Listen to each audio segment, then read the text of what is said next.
নিজেদের হোমওয়ার্ক করছিল। তখনই বাইরে লিভিং এরিয়া থেকে কিছু একটা পড়ার শব্দ পাওয়া গেল। দাদা, এই লিভিং এরিয়া দিয়ে কেমন শব্দগুলো আসছে? মনে হচ্ছে বাড়িতে চোর ঢুকেছে। চোর? এবার আমরা কি করব? বাড়িতে তো মা বাবাও নেই।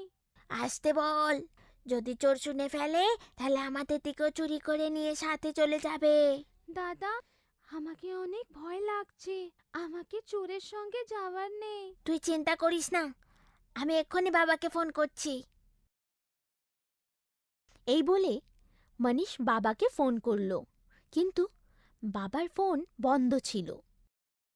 মনে হচ্ছে বাবার ফোন বন্ধ। এবার আমরা কি করব?